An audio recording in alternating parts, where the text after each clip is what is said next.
on a installé un atelier de croquis, parce que les dessinateurs sont friands de croquis.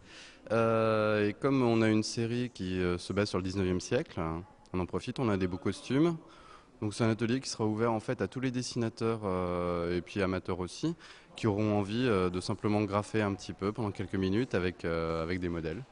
Voilà, donc on profite en fait du beau salon. Du lieu, carrément, de la CCI. Ça pose quand même.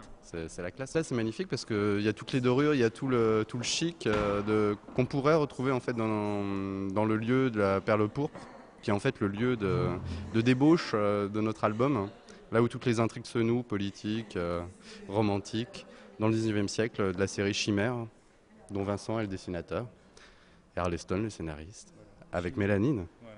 Vous parlez de modèle, mais d'habitude, c'est un peu plus dénudé. Là, ça va être soft.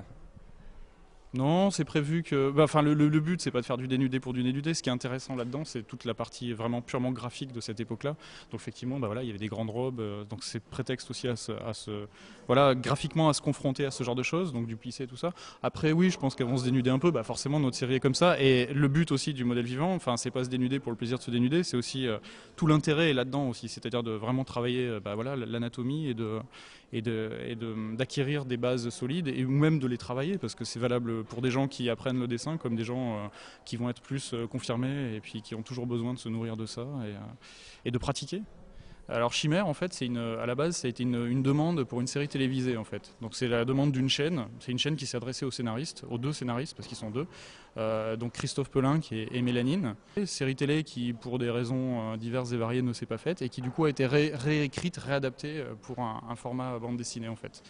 Et c'est là où moi j'ai été contacté pour le dessin et puis ensuite Pierrot a été contacté pour la couleur. Ça va être un album en one-shot ou c'est une série? Du tout, c'est une série qui doit compter 6 albums. D'après le scénariste. Donc à espérer qu'elle rencontre le succès pour qu'on aille jusqu'au 6e.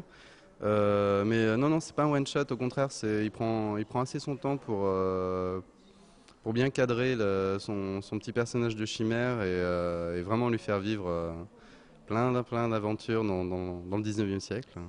L'avantage aussi qu'ils ont justement par rapport à une série télé, on est très vite confronté à des problèmes de coûts et de mobilisation en termes de décors, de costumes, de figurants. Eux, ça leur a permis aussi de remanier du coup leur histoire et de l'ouvrir sur du Paris, sur la construction de la Tour Eiffel, la construction du canal de Panama. Donc c'est vraiment dans un contexte historique qui est aussi intéressant parce que c'est vraiment basé sur du fait réel et après la vérité est un petit peu tordue sur certains personnages qui viennent en fait s'intégrer dans cette histoire-là. Mais c'est une série où on peut retrouver, croiser des personnages de l'époque. On va croiser Vincent Van Gogh, on va croiser différentes personnes, Lesseps qui construit le canal de Panama. Et puis on est aussi dans quelque chose qui est assez, en termes d'histoire, qui renoue avec des choses actuelles. C'est-à-dire que les Américains essayent de racheter le canal de Panama parce qu'il y a des problèmes de budget sur le canal de Panama et c'est l'histoire qui se refait. Et c'est aussi l'intérêt de ce genre de choses, quoi.